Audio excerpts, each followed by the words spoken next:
Simply put, Web 1, 2, and 3 refer to different versions of the internet. You could say that each iteration of the web is something of a paradigm shift. It makes sense to begin at the beginning for this one, so let's talk about Web 1 for a second. Web 1 was in the early stages of the internet, invented by Tim Berners-Lee, 1989. In Web 1, things were static, content creation was minimal, and it was more of a novelty thing. It was cool for its time, but sort of impractical for a lot of people. You could read a newspaper online, but you couldn't interact with it beyond that. So there was no comments, feedback, pop-up ads. That was Web 1.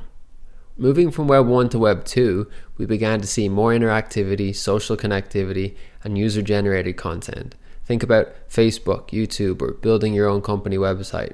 For example, we've created this video, uploaded it, and you're able to watch it thanks to Web 2. You can comment and share the video with other people, and that sort of interactivity was not possible in Web 1. By the way, could you please like this video and subscribe if you find it helpful? You can share your stuff easily and people can engage with it almost immediately with Web 2. There's more potential audience reach, you can share stories, information on products, services, and a lot more. Pretty much anybody has the ability to reach hundreds of millions of people through Web 2, provided you can access the internet or have someone access it on your behalf. So that's Web 1 and 2, but what about Web 3? Well, Web 3 is considered the next phase of the internet, and right now it's in its infancy. As with the previous versions of the web, there's potential that Web 3 will be hugely disruptive to a variety of industries, workflows, and honestly, who knows what else. At this point, we don't yet know the true potential of Web 3. The current cornerstones of Web 3 are the concepts of decentralization, openness, and greater user utility. So let's unpack those a little bit. Decentralization. In Web 2, computers use unique web addresses to find information which is stored at a fixed location and often on a single server. Currently, tech giants such as Facebook or Google have massive databases as a result of centralization. And so in Web 3, this wealth of data would not belong to a few people, but instead be stored in a larger number of smaller places, giving greater control to users. Openness. Trustless and permissionless. Basically, you don't need anyone's approval to get involved in Web 3. Blockchains and peer-to-peer networks are utilized, which means there's no regulatory body that can tell you what you can and can't do or say on Web 3.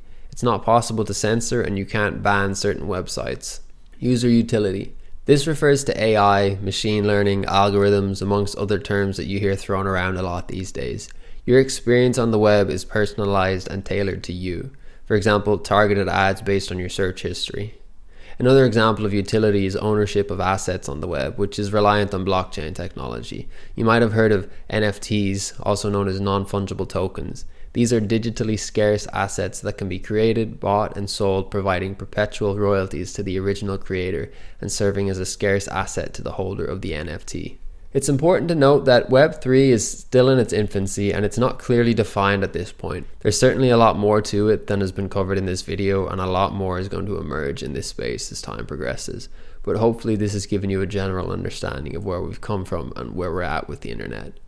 Thank you for being here. We hope you've enjoyed the video and catch you in the next one.